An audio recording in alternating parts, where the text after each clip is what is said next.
Good morning. I'm Frank Shockley with the Texas Forestry Association Tree Farm Committee. And today we're talking with Mr. Byron Barbay at the Surly Dog Tree Farm in Thyme, Texas. Mr. Barbay's tree farm has been nominated for Tree Farm of the Year for the state of Texas. Byron, I'd like to ask you a few questions. First, how long have you been in tree farming? I acquired this original core part of the property in the 1970s, around 1976. Okay. And so at that point, I didn't immediately log or do anything to harvest timber, but that's when I started planting it. Okay. Why did you decide to become a tree farmer and get certified? Well, I became a tree farmer because there has to be a management system, and if the trees were here, and in order to take care of the trees, you have to take care of the trees if you're taking care of the land. And so, and I wanted to utilize the help that was available, and TFS was one of those resources, but because I did not know much about timber management. And the internet wasn't around, so you couldn't just pound out info, and so I had to rely on a number of resources, and TFS was one of those to help me get my feet on the ground and figure a direction. And we were talking a little earlier, this tree farm had been under management plan with a private consultant.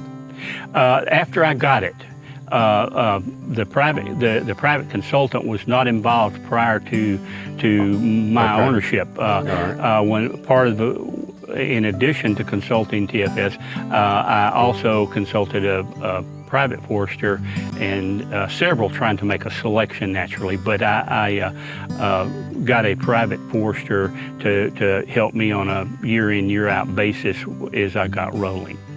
What are some of the challenges you faced with tree farming? Well, the initial challenge was not knowing enough. You know, that's a big challenge for any process. But just learning how to manage timber and figuring out how I wanted to manage it, since obviously there are a number of approaches. And so I guess the initial biggest challenges were knowledge, and then making those decisions, because once you make those decisions and commit to a path with timber, you're kind of locked in. You know, you've kind of set your trajectory. Right.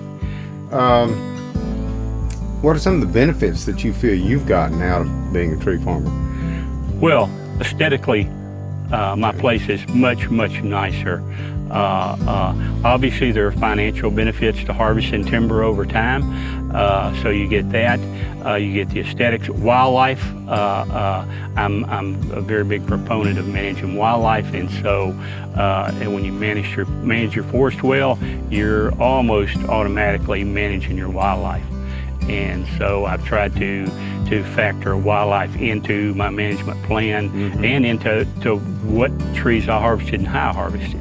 What's your feeling about the future of tree farming in the state of Texas?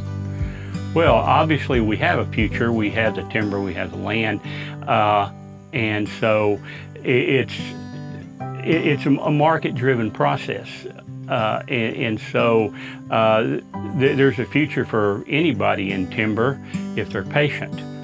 It's not like buying and flipping a house. You know, you have to be in it for the long haul. And so I think we've got an excellent future here, because there's so much rural property with timber on it. And now, we talked a little earlier too. What are your thoughts about passing this on when you're ready to do so?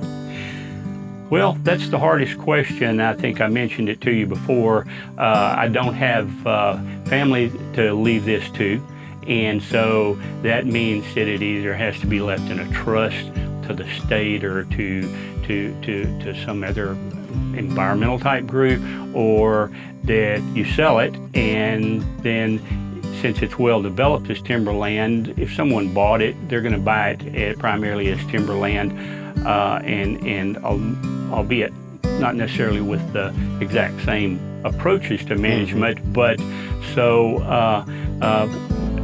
I've got a lot of time invested, and so you know, I like the direction I'm going, but somebody else may like another direction, and so it's for us not having someone to leave it to. It makes that a kind of a coin toss.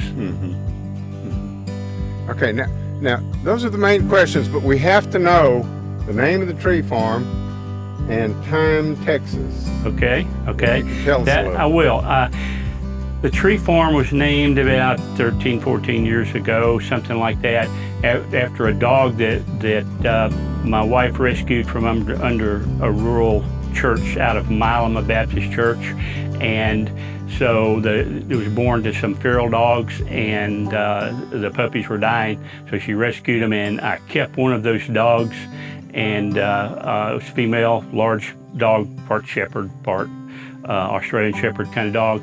And from the time it was a puppy, it was really grumpy. Really didn't like anybody much, and so she was a great dog. She was loyal beyond belief, but so she was always kind of grouchy and grumpy, and so but she was such a good dog to me. It's the best dog I'd ever had, and so over time we decided to just name the farm after her, and since she was Surly, we named her the Surly Dog Tree Farm. And as a side note, since from where my wife rescued her from under that little church in Milam, people, she was a very pretty dog. People would say, "What kind of dog is that?" And I would say, "She's Baptist." Obvious answer. Yeah. And time, Texas, on your shirt there. Okay. That time was put there to honor really my grandparents. My relatives actually go back to the days of the Texas Republic right here in Sabine County. And so they have been here since about 1836. And so my time was a little community, which is roughly 1 mile from where we're standing. And it grew up during the logging years in East Texas, the late 1800s through early 1900s. And it had a school, had a post office, which closed in, I think, 1932. I don't know the date that the school closed. I think the post office got there in 1898. And so, that my grandparents walked from here over there and back to school, because everybody lived in the area that walked to school naturally. So it was, the time Texas was really just there to honor my heritage, if you will, and to show some respect for those that came before me.